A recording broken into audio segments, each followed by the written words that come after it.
শুক্র গ্রহের একদিন তার 1 বছরের চেয়েও দীর্ঘতর। কিন্তু তা কিভাবে সম্ভব? নতুন একটি গবেষণায় দেখা গিয়েছে শুক্র গ্রহের ঘন এবং ঝোড়ো বায়ুমণ্ডলের কারণেই সূর্যের অত্যন্ত কাছে থাকা এই জ্বলন্ত গ্রহের একটি দিন 1 বছরের চেয়ে দীর্ঘতর হয়। এই গ্রহটি অত্যন্ত অদ্ভুত এবং বসবাসের জন্য সম্পূর্ণ অনুপযুক্ত। আকারে প্রায় পৃথিবীর সমান এই গ্রহটি আমাদের গ্রহ ও সূর্যের যে দূরত্ব তার প্রায় 2/3 দূরত্বে সূর্যকে প্রদক্ষিণ করে চলেছে।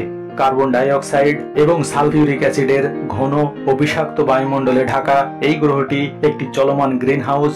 ফলে পৃষ্ঠের তাপমাত্রা 900 ডিগ্রি ফারেনহাইট বা 475 ডিগ্রি সেলসিয়াস পর্যন্ত পৌঁছে যায়।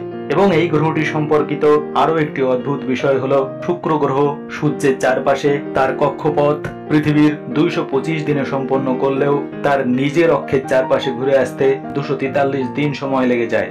এর অর্থ হলো শুক্র গ্রহের 1 বছর তার 1 দিনের চেয়ে ছোট। গ্রহটির রয়েছে একটি শক্তিশালী বায়ুমণ্ডল যা সারাক্ষণ অত্যন্ত উত্তপ্ত হয়ে রয়েছে। এই গ্রহটি টাইডালি লকড, অর্থাৎ গ্রহটির একটি নির্দিষ্ট দিকই সারাক্ষণ সূর্যের দিকে মুখ করে রয়েছে। শুক্র গ্রহে সারাক্ষণ বয়ে চলেছে ঝোড়ো বাতাস, যা গ্রহটির ঘূর্ণনের সময় বায়ুমণ্ডলকে পৃষ্ঠ বরাবর টেনে নিয়ে যায় এবং এর ঘূর্ণনের গতি ধীর করে দেয়। এছাড়া সূর্যের মাধ্যাকর্ষণ শক্তিও ঘূর্ণনকে শিথিল করে দিচ্ছে।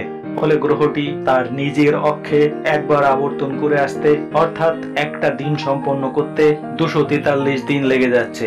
অন্যদিকে গ্রহটি মাত্র 225 দিনে একবার সূর্যকে প্রদক্ষিণ করে আসছে।